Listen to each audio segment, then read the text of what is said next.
Wapendwa watazamaji popote pale mlipo duniani, assalamu alaikum wa rahmatullahi wa barakatuh.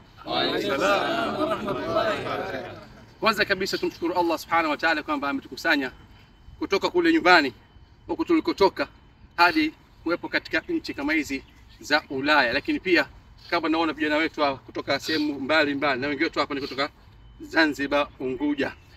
Hii ni fahari kubwa tukiona kwamba vijana wetu katika nchi kama hizi wanakusanyika, wana umoja wao, lakini pia kama tulivyoshuhudia leo kwamba tunaweza kucheza mpira tukafurahi, lakini pia tukavaa sitra kama unaona vijana leo wote wamevaa wakiwa na stara kamili ya vijana wa Kiislamu bila kuonesha aura zao. Hii inamaanisha kwamba tunaweza kucheza mpira, lakini pia tukiwa ndani ya mpira tunamtii Mwenyezi Mungu Subhanahu wa Ta'ala.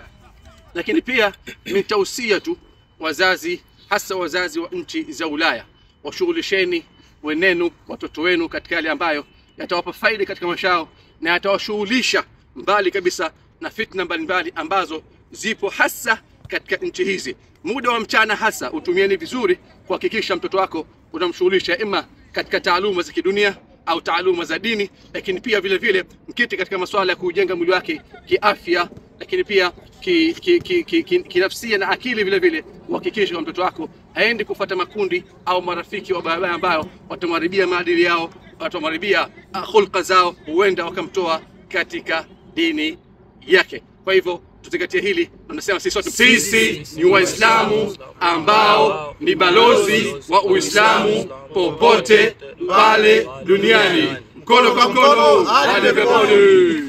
Shukran.